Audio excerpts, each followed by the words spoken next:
নমস্কার বন্ধুরা, হেলদি ক্যাটার্সে আপনাদের সবাইকে স্বাগত। আজকে আবার একটা রোস্টের রেসিপি নিয়ে আমি বরুণ সিং। আপনারা দেখছেন হেলদি ক্যাটার্স। খান হেলদি, থাকুন হেলদি।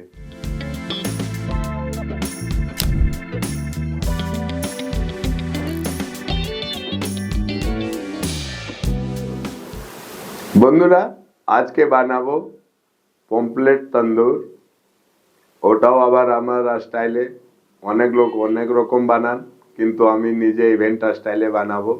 তা চলুন, এর জন্য কি কি মাল মেটেরিয়ালস লাগে একবার ভালো করে দেখে নিই।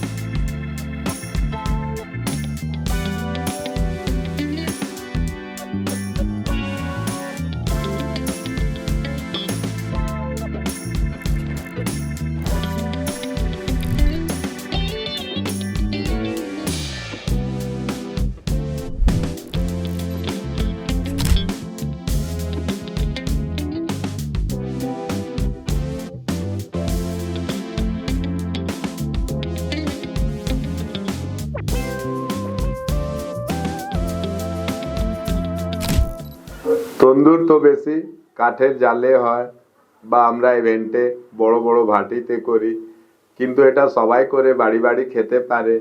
সেটা আমি সহজ করে আজকে মাইক্রো ওভেনে বানাবো। তা আপনি তন্দুর যে কোনো জায়গা করতে পারেন, কিন্তু মশলার টেস্ট যেটা হয় সেটা মেন থাকে। তা আজ আপনারা চলুন, আমার কি কি পমফ্লেট তন্দুর করতে কি কি মশলা লাগবে, কোন টাইমে কখন দিতে হবে, তা আপনারা ভালো করে দেখুন।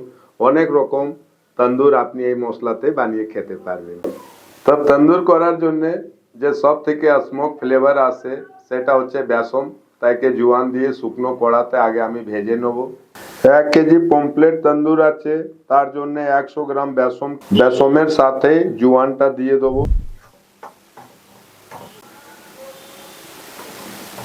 এবার এরই মধ্যে সরষের তেল 100 গ্রাম দিয়ে একে খুব টাইট করে ভেজে নেব।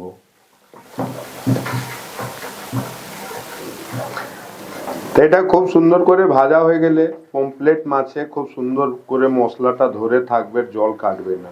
100 গ্রাম টক দই দিয়ে দিলাম, কাঁচা জিরে গুঁড়ো 1 চামচ, ধনে গুঁড়ো 1 চামচ, কাস্তুরি মেথি পাতা 1.5 চামচ, 1 চামচ বিট লবণ, 1 চামচ আমচুর পাউডার, 1 চামচ চাট মশলা, 2 চামচ তন্দুরি মশলা, একটা গোটা ডিম, আদা রসুন কাঁচা লঙ্কা বাটা 3 চামচ, 1 চামচ চিনি দিয়ে দিলাম। ফুড কালার অল্প দেবো, কাশ্মীরিও দিতে পারেন। এবার আমি একে ভালো করে মিক্স করে নেব। তো দেখতে পাচ্ছেন বন্ধুরা, কালারটাও খুব সুন্দর করে ফুটে এসেছে। তাই এরকম আপনারাও মশলাটাকে দিয়ে যে কোনো তন্দুর করলে ভালোই লাগবে। একটু টক টক হবে, তা আমি 2টো লেবু দিয়ে দেবো। আর পমফ্লেট মাছে আমি লঙ্কা গুঁড়ো, নুন আর একটু কাঁচা লঙ্কা আদা রসুন দিয়ে ম্যারিনেট করে রেখেছিলাম, তাই জন্য নুনটা আপনারা একটু দেখে নেবে। তো মাছটা ম্যারিনেট করা ছিল, মশলাটাও তৈরি ছিল। এবার মাছের মধ্যে তন্দুর মশলাটা ভালো করে মাখিয়ে নেব। মশলাটা কাটিং করেছি ওখান অব্দি মশলাটা ভিতর অব্দি যাবে, তবে টেস্টটা ভালো হবে। মশলা মাখিয়ে মাছটা রেডি আছে। এবার একে আমরা প্রথমে 20 মিনিটের জন্য গ্রিল করার জন্য ঢুকিয়ে দেবো। তা আপনারাও তো দেখলেন হেলদি ক্যাটার্সের রেসিপি, কত হেলদি মশলা দিয়ে জিনিসটাকে আমি তৈরি করি, আর প্রত্যেকটা খাবার এরকমই তৈরি করার চেষ্টা করি। আর সত্যি আপনি আমার খাবারটা খেলে নিশ্চয় আপনি বুঝবেন না এই হেলদি খাবার আছে। তা চলুন, আজকার রেসিপি রেডি হয়ে যাক। ওটিজির মধ্যে মাছ দেওয়ার পর 20 মিনিট হয়ে গেছে। এবার একে বাইর করে বাটার ব্রাশ করে নেবো, তারপরে দেখবো কি কতটা টাইম লাগবে, আবার সেটিং করে ঢুকি।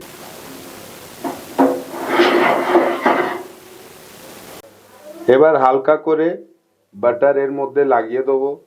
আপনার কাছে অয়েল ব্রাশ হলে ওর থেকেও লাগাতে পারেন। এটা বেশিরভাগ শিখে হয়, তা ক্যাচারেও পাল্টালে হয়, কিন্তু হাতে পাল্টালে ভাঙবে না।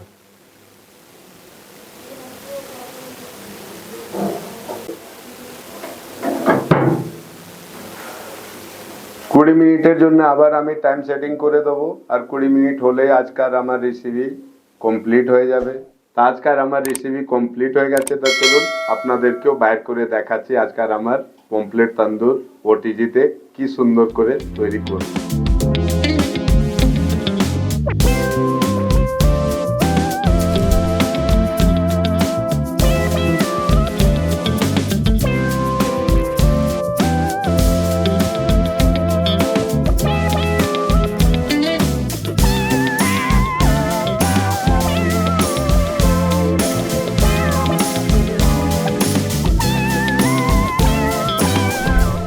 বন্ধুরা, আজকের রেসিপি আমার আপনাদের কেমন লাগলো নিশ্চয়ই ভালো লেগেছে, আর আপনারাও বাড়িতে বানিয়ে খান, নিশ্চয়ই ভালো লাগবে। এইরকমই নতুন রেসিপি পাওয়ার জন্য জুড়ে থাকুন হেলদি ক্যাটারাসের সাথে। ততক্ষণ দেখতে থাকুন হেলদি ক্যাটারাস, খান হেলদি, থাকুন হেলদি।